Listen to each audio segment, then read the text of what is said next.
Halo semuanya, kembali lagi dengan aku Lukas Satana Pasaribu dari kelas 2I Pemasaran dan PM 12 10 20 6 20. Di sini aku mau ngejelasin tentang tema ke-12, yaitu tentang membangun human capital atau modal manusia berkualitas unggul. Tanpa berbasa-basi, mari kita ke videonya. Membangun human capital atau modal manusia berkualitas unggul. Human Capital dan Manajemen. Yang pertama ada SDM.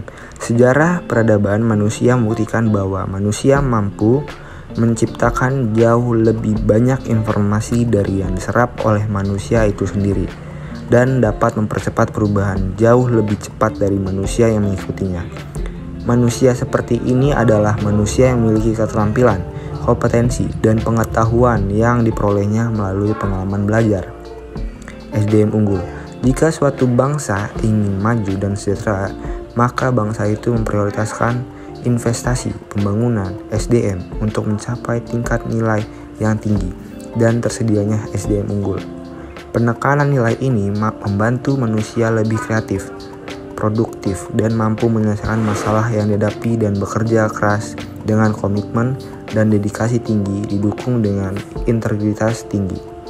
Di slide kedua, investasi pendidikan untuk SDM unggul.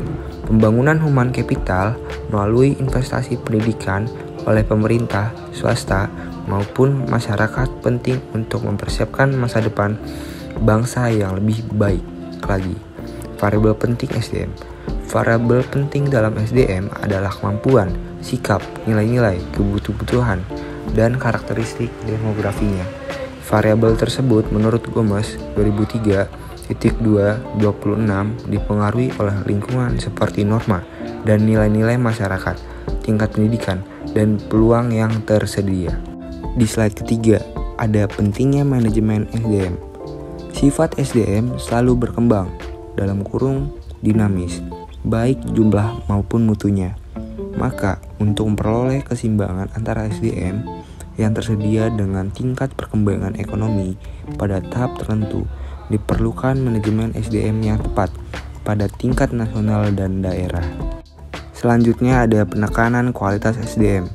Itu dibagi menjadi 3 macam. Yang pertama, 1. Kualitas spiritual meliputi aspek iman, takwa, dan moral.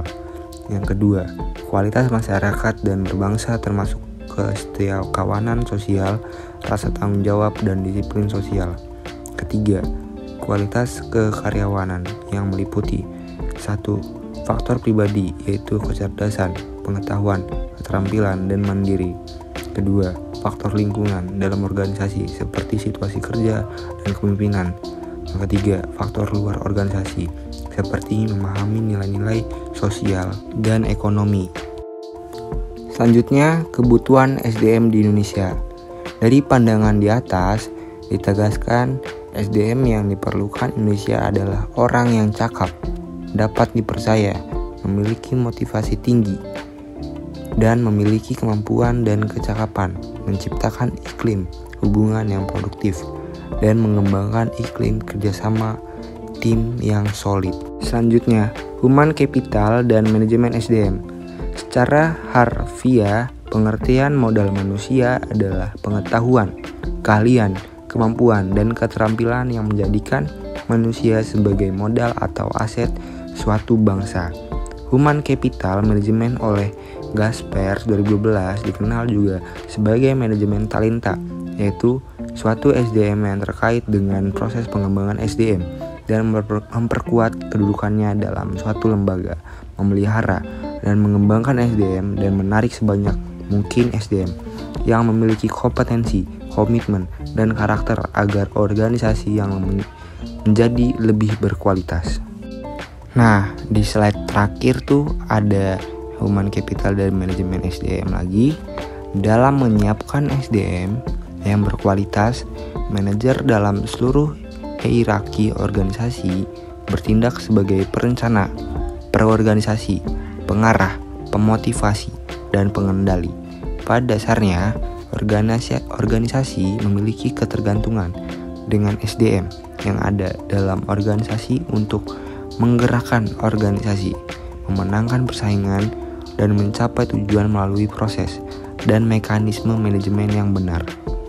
Dalam human capital, MSDM adalah penggunaan pengaplikasian fungsi-fungsi manajemen yang memfokuskan perhatiannya pada pengelolaan dan pengaturan peranan SDM dalam suatu organisasi.